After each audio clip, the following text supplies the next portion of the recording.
सो JEE के exam में अब सिर्फ 4 महीने बचे हैं और आपको पता भी नहीं लगेगा कि कब ये 4 महीने खत्म हो जाएंगे। ऐसे में बहुत सारी ऐसी चीजें हैं जो आपको पता नहीं होता, सबकॉन्शियसली आप कर रहे होते हो, आपके टीचर्स आपको नहीं बताते हैं। जो राइट गाइडेंस आपको एक चाहिए होती है वो आपके पास में नहीं होती। इस वीडियो के अंदर में मैं आपके साथ में कुछ 7 टिप्स और कुछ चीज़ों पे डिस्कशन करूंगा जिससे आपको समझ आएगा कुछ ऐसी चीज़ें आप गलत कर रहे होगे या फिर आपको आइडिया नहीं होगा, जो चीज़ें आप सुधार सकते हो अपने रिमेनिंग टाइम में और अपने जेईई एग्जाम में और आगे आईआईटी जेईई एग्जाम में आप अच्छा कर पाओगे। सबसे पहले स्टार्ट करते हैं कि जो आप बहुत ज़्यादा सोशल मीडिया स्क्रॉल करते हो, apart from the educational content, जब आप बहुत ज़्यादा रैंडमली स्क्रॉल करते हो तो उसका एक डायरेक्ट इनडायरेक्ट इफेक्ट आप जो भी कह लो आपके एग्जाम के परफॉर्मेंस पे होता है। मतलब कि आपको ऐसा लग रहा होगा कि मैं ब्रेन रिफ्रेशमेंट के लिए सोशल मीडिया स्क्रॉल कर रहा हूं, बट उससे जो आपका अटेंशन स्पैन कम होता है वो आपके डायरेक्टली इफेक्ट होते हैं जब आप क्वेश्चन सॉल्व करते हो ना एग्जाम के अंदर में, और जब डिफिकल्ट क्वेश्चंस आते हैं स्पेशली जेईई मेन के अंदर में, आईआईटी जेईई के अंदर में, तो आपको तब वहां पर जो है उस क्वेश्चन को पूरा पढ़ना, हो सकता है आप में उतनी एबिलिटी हो कि आप उसको सॉल्व कर लो, बट आप उतना फोकस ही नहीं कर पा रहे हो कि आप उस क्वेश्चन को पढ़ पाओ, ठीक है, अच्छे तरीके से आप उसको अप्लाई कर पाओ, उतना आपके अंदर में पेशेंस ही नहीं है। तो आप क्या करते हो, जैसे आप सोशल मीडिया में स्क्रॉलिंग करते हो, इंस्टाग्राम के अंदर में, यूट्यूब के अंदर में बहुत ज़्यादा अलग अलग कंटेंट कंज्यूम करते हो, तो वैसे जब आप पेपर दोगे ना, आप मॉक टेस्ट वगैरह में इस चीज़ को एक्सपीरियंस भी कर रहे होगे, जब आप पेपर दे रहे होगे तो वहाँ पर आप एक क्वेश्चन में बहुत जल्दी जल्दी जंप करोगे, ठीक है, आप 10-15 सेकंड भी नहीं दोगे एक क्वेश्चन में, आपको हर क्वेश्चन टफ लगने लगेगा।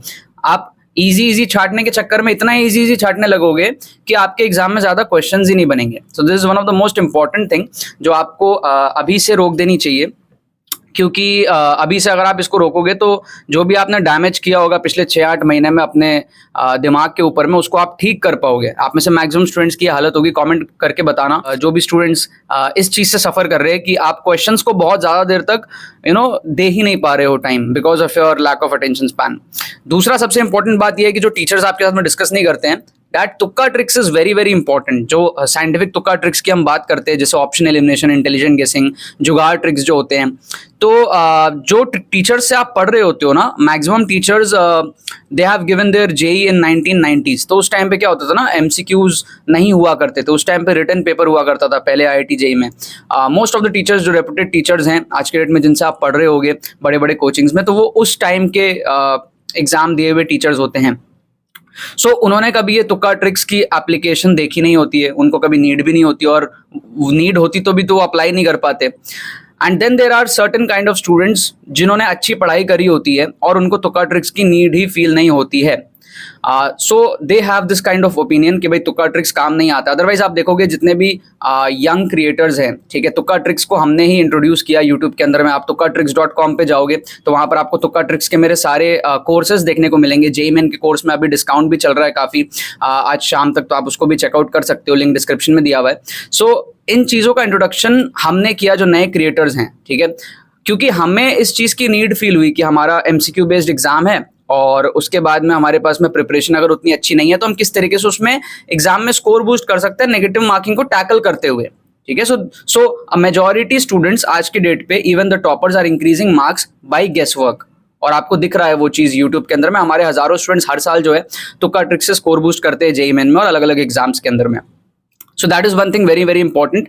अब तुक्का ट्रिक्स को आपको ये समझना पड़ेगा कि वो लॉजिकल गेस वर्क है, इंटेलिजेंट गेसिंग है, ना कि वो रैंडम तुक्का है। तो वो चीज आप सीख सकते हो, इसी चैनल से आप सीख सकते हो, सब्सक्राइब करके रखो। The third thing is syllabus completion by Diwali. आप में से बहुत सारे स्टूडेंट्स कोचिंग का वेट करते हो कि भाई कोचिंग में इस टाइम तक सिलेबस कंप्लीट हो जाएगा, दिसंबर में, जनवरी में। आप वेट करते रह जाते हो कि मॉडर्न फिजिक्स हमें तब पढ़ाया जाएगा, हमें ये चैप्टर तब पढ़ाया जाएगा। तो उसका आपको यहाँ पर वेट नहीं करना है। You have to complete your syllabus by Diwali. अगर अच्छे से नहीं होता है तो भी कोई बात नहीं है, आप थोड़ा थोड़ा करके जो भी आपके रिमेनिंग पोर्शन है उसको थोड़ा थोड़ा एटलीस्ट पढ़ लो। आप 30-40% भी पढ़ लो, उसकी एक फील ले लो आप। ये बहुत इंपॉर्टेंट होता है, क्योंकि ये जो जेईई की जर्नी है ये आपकी खुद की जर्नी है। अब आपका सिलेबस बाद में कंप्लीट होगा, उसके बाद में आप सारी चीज़ें दिमाग में अगर रिटेन नहीं कर पाए और आपका रिविजन का एकदम ही टाइम नहीं मिला, आपने बस एक बार पढ़ा बट कुछ याद नहीं है, तो आप किसको ब्लेम करने जाओगे? अपने टीचर्स को तो आप ब्लेम करने जाओगे नहीं। सो एज अ आप मेरे एक्सपीरियंस से अगर कुछ सीखना चाहो तो I made this good decision कि मैं बहुत लेट से किया था, दिवाली पे भी नहीं किया था, बट मैं थोड़ा थोड़ा करके पूरा सिलेबस कंप्लीट कर लिया था। मतलब ऐसा नहीं होता था कि कोई चैप्टर मैंने एकदम ही, कभी मैं 2 एमसीक्यू भी कर लूंगा ना प्रीवियस ईयर की, तो मैं वो 2 एमसीक्यू भी करके जेईई मेन में गया था, भले ही मुझे कुछ ना आता हो। जैसे ऑर्गेनिक मुझे कुछ नहीं आती थी, बिल्कुल कोरा कागज था, बट मैं 1-2 पीवाईक्यू देख के चला जाता था। मुझे पता है उससे कुछ नहीं होगा, बट एक साइकोलॉजिकल एडवांटेज उससे मिलता था। ठीक है, इवन जो मॉडर्न फिजिक्स के सेमीकंडक्टर्स वगैरह के चैप्टर्स थे, उन सब में भी मैंने ये चीजें अप्लाई करी थी, जिससे एक पॉजिटिव एटीट्यूड बिल्ड होता है। तभी मेरा जेईई मेन में 175 मार्क्स आया था, बल्कि मेरी प्रिपरेशन वैसी नहीं थी कि मैं 175 मार्क्स ला पाऊं। It's just the positive attitude and जो तुक्का ट्रिक्स का एप्लीकेशन है, जिससे मैंने 40+ मार्क्स बूस्ट किए थे, उससे वो चीज हुई थी, और फिर एनआईटी त्रिची में मेरे को एडमिशन मिला था। So syllabus completion by Diwali is very very important. Now let's come to mocks. Mock test का यार देखो क्या सीन है ना, मैं आपको अपनी स्टोरी से बताता हूँ। मैं रेजोनेंस में था कोटा के अंदर में, और वहां पे ना मेरे मार्क्स वगैरह बहुत कम आते थे। ठीक है, तो मैंने ना एक कंप्लीट डिसीजन खुद से लिया था। मैंने मॉक टेस्ट देने बंद कर दिए थे कोचिंग में। 3 महीने मैंने, मतलब न्यू ईयर से लेकर के, हमारा एग्जाम अप्रैल में होता था, एक ही दिन एग्जाम होता था, तो मैंने न्यू ईयर से लेके पूरे एग्जाम्स देने सब बंद कर दिए थे, और मैं डायरेक्टली जेईई मेन के पहले लास्ट 2 एआईटीएस जो होता था रेजोनेंस का, मतलब एआईटीएस तो चलता था, मैंने लास्ट 2 एआईटीएस दिए थे, और उसमें मेरे जो है दोनों में ही मेरे 200 के आसपास मार्क्स आए थे, और मेरा ऑल इंडिया रैंक 300 के आसपास आया था एआईटीएस में। डायरेक्टली वो जंप मेरे को देखने को मिला था।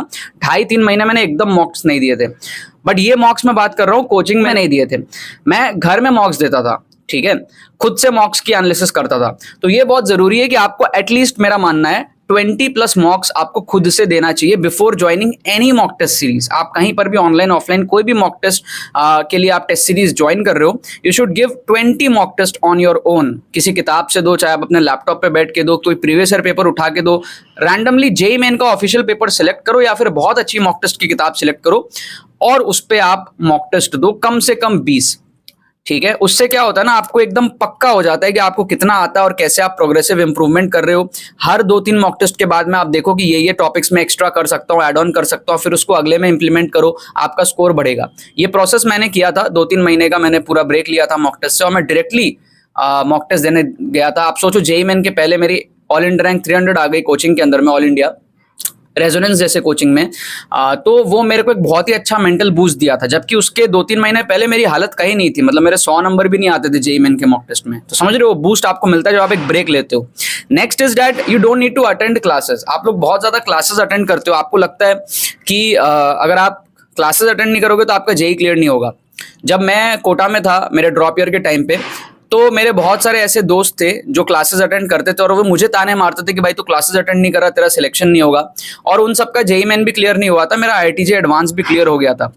बिकॉज मुझे ये लगता है कि अगर आप जेईई क्लियर करने की एबिलिटी रखते हो, तो आपके पास में इतनी भी एबिलिटी है कि आप खुद से पढ़ के भी जेईई क्लियर कर सकते हो। ये बस एक एड ऑन बेनिफिट होता है कि आपको टीचर सिखा रहा है। ठीक है, आपका टीचर टाइम सेव करता है और कुछ नहीं। आपको जो चीज सीखने में 10 घंटे लगेंगे, वो टीचर आपको जल्दी सिखा सकता है। But there are certain times जहां पर आपको खुद के ऊपर डिपेंड करना पड़ता है, ना कि टीचर के ऊपर, कोचिंग क्लासेस के ऊपर में। तो मेरा वो सिचुएशन था वैसा, मुझे समझ आ गया था कि मैं कुछ सीख नहीं पा रहा हूं यहाँ पर, ऑलरेडी बहुत ज्यादा बैकलॉग्स हो रखा है। सो यहाँ से अगर कोई पुल कर सकता है खुद को, तो मैं खुद ही हूँ। तो मैंने वहां पर जो है यूट्यूब पे शिफ्ट किया था। यूट्यूब से मैं लेक्चर्स देखता था, खुद से छाट के लेक्चर्स देखता था, छोटे छोटे लेक्चर्स ढूंढता था किसने अपलोड कर रखे हैं, पीवाईक्यूज सॉल्व करता था, क्वेश्चंस वगैरह में जो है सॉल्व करते रहता था। इससे मेरे को जो है बेनिफिट मिलता था। तो मैं कोचिंग जाना भी कंप्लीटली छोड़ दिया था। ड्रॉप ईयर में लगभग मेरी अटेंडेंस 20% रही होगी। शुरू के 2-3 महीने में गया था, उसके बाद में मैं 7-8 महीने कोचिंग नहीं गया था, एंड डायरेक्टली मॉक टेस्ट में देता था, और वो भी मैंने छोड़ दिया था जो मैंने आपको बताया। एंड लास्ट में मैंने टेस्ट दिया था जिसमें मेरा सडन बूस्ट आया था। ठीक है, so this has been my journey, and I believe आपकी भी जर्नी ऐसी हो सकती है। अदरवाइज आप अगर कोचिंग जा रहे हो, उससे आपको कोई बेनिफिट नहीं मिल रहा, आउटपुट अगर आपको नहीं मिल रहा, तो आप बस कोचिंग जा रहे हो पेरेंट्स के डर से, और इस डर से कि आप कोचिंग नहीं जाओगे तो सिलेक्शन नहीं होगा, या फिर आप माहौल के लिए जा रहे हो, बट इफेक्टिव पढ़ाई आपकी नहीं हो रही है। आप ये देखो, कोचिंग जाने से आपका इफेक्टिव इंप्रूवमेंट हो रहा है कि नहीं हो रहा है।